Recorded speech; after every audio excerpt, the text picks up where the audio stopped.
Welcome to the deep dive.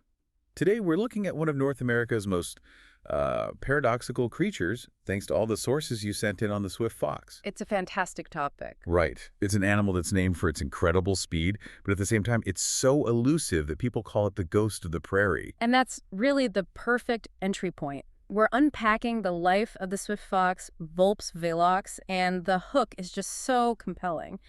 This species spends more time underground than any other canid on the entire continent.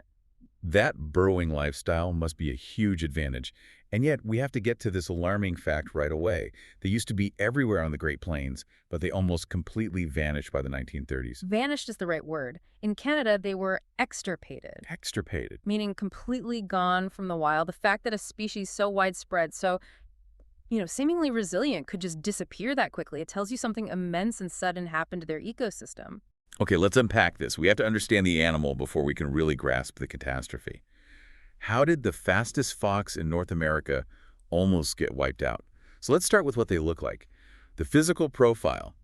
The name says it all. Sweet and swift. They're one of the smallest fox species in North America. Definitely one of the smallest. They're built for pure efficiency. They look at that slender frame just screams speed. It really does.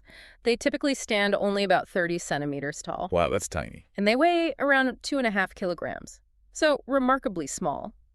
Now, their total length can get up to a meter, but that's a bit misleading.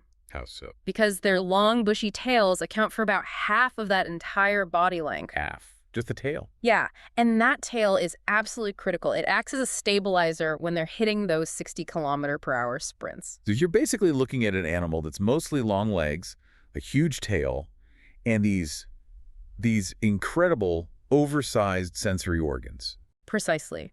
Those big, pointy ears are vital for their nocturnal hunting. They allow them to pinpoint the slightest rustle of, say, a mouse or an insect in that dense prairie grass. And their coloring. How would you spot one? Well, their coat is a mix of dark gray and tan. But if you really want to be sure, you look for two things. Okay. First, these really striking black patches of fur on either side of the snout. And second, the unmistakable black tip on that bushy tail. Those markings sound like the key giveaway. All right, let's move on to their survival strategy, this reliance on living underground. Yes, their subterranean life. They're largely nocturnal, so as we said, you're not likely to see them during the day. Right. And they are just masterful den architects and strategists. A typical den is usually 2 to 4 meters long, but the most important feature, the real defensive genius, is the number of entrances. Okay, so how many are we talking about? 4. They have 4 entrances scattered across the little territory. 4 entrances. For such a small animal, that feels highly strategic. Why so many exits? It's purely for evasion. Think about their main predators. You've got coyotes, badgers, owls, eagles, bobcats, hawks. So basically everything bigger than them. Exactly. And those entrances are kept deliberately small. This allows the fox to just dart inside and escape a predator that simply can't fit through the opening.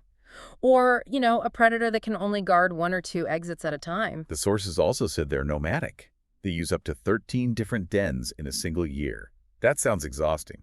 It does, but it's mandatory for them. They're constantly rotating dens. Why? What's the reason for all the moving? It could be a few things. Maybe the local food has run out, or, and this is very common in canids, it could be a buildup of parasites inside the den. Fleas, ticks, that sort of thing. Moving just prevents diseases and keeps them one step ahead. It's that whole work smart, not hard philosophy. And that even extends to building the dens, right? They don't always dig them. That's right. They're often tenants, not builders. They frequently occupy and repurpose abandoned badger holes rather than using all that energy to dig a new one from scratch. And when they are above ground looking for food, does that resourcefulness carry over into their diet? Oh, absolutely. They are the ultimate opportunistic omnivores. Meaning? Their menu just adapts to whatever's around. Sure, they'll hunt small reptiles or rodents, but they're just as happy eating insects, grass, or even carrion. When you're only 2.5 kilos and everything wants to eat you, you just can't afford to be a picky eater. And here's where the story takes that grim turn. The historical record. It's such a brutal paradox, isn't it? Mm-hmm. They're perfectly evolved for speed, for adaptability, and yet they just vanished from huge parts of the prairie. And they were so abundant before that, massively abundant. I mean, Yeah. you look at fur trading records from the mid-1800s, Yeah. they show that 117,000 swift foxes were trapped in a single 20-year period. 117,000. But the collapse in the 1930s wasn't just trapping, it was a devastating layered crisis, a perfect storm, really. So what were the specific human-driven factors that led to that collapse? It was a combination of three things hitting all at once. First and biggest was habitat loss. The rise of huge-scale agriculture and ranching it destroyed the natural grasslands they needed. Okay, so their home disappeared. Second, their own personality worked against them. Their natural curiosity meant they didn't really have a healthy fear of humans. That made them incredibly easy targets for trappers and shooters. And the third factor sounds just like awful collateral damage. Yeah. The poisoning. It was a heartbreaking accident of ecology, really. Farmers were trying to get rid of what they saw as pesky creatures, prairie dogs, ground squirrels, coyotes, and they used these huge poison campaigns. The foxes just got caught in the crossfire. Ah. They'd either eat the poison bait directly, or they'd eat insects and rodents that were already contaminated with pesticides. Either way, it led to sickness and death. That is just a devastating ripple effect. But it wasn't just the poison, was it? The whole ecosystem was changing. I'm thinking about the switch from bison to cattle. This is such a crucial, often overlooked part of the story.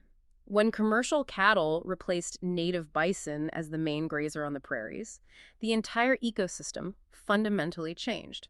The sources are clear on this. How did it change? Because cattle grazed differently than bison, the grasses grew much taller. Wait a minute. So just changing the main grazing animal from bison to cattle? Mm-hmm. That didn't just change the grass height. It actually dismantled the entire infrastructure for the swift fox. It did, because that change in grass height led to a huge decline in prairie dogs. And prairie dogs are absolutely critical to the swift fox. Why? For two reasons. They're a key source of food, and they're the primary architects of all the sophisticated dens the foxes prefer to move into. So when the prairie dogs disappeared, the swift fox lost its housing and its food source, both at the same time. It's just blow after blow. Thankfully, things started to turn around. Since the 1970s, conservationists have been working to reintroduce them.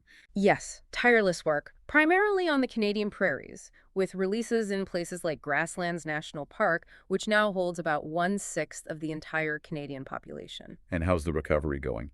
Well, there have been major successes in stabilizing the populations, but the recovery it's slow.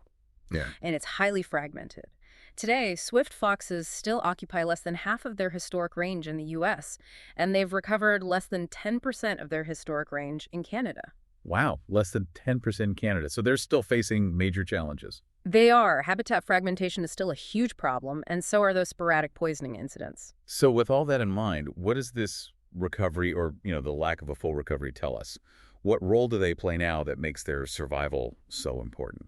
Their modern relevance is profound. First, they aren't a threat to livestock at all. In fact, they're beneficial because they help manage populations of insects, mice, and other rodents. Right. But most critically, conservationists now see the swift fox as a crucial indicator of an intact grasslands ecosystem. An indicator species.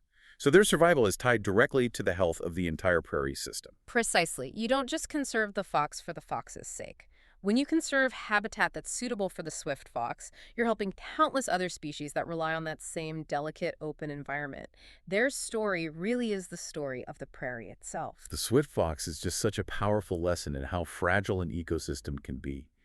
We've seen how removing just one piece, like the native bison, or adding one threat, like indirect poisoning, can just cascade. It led to the complete collapse of an abundant species in just a few decades.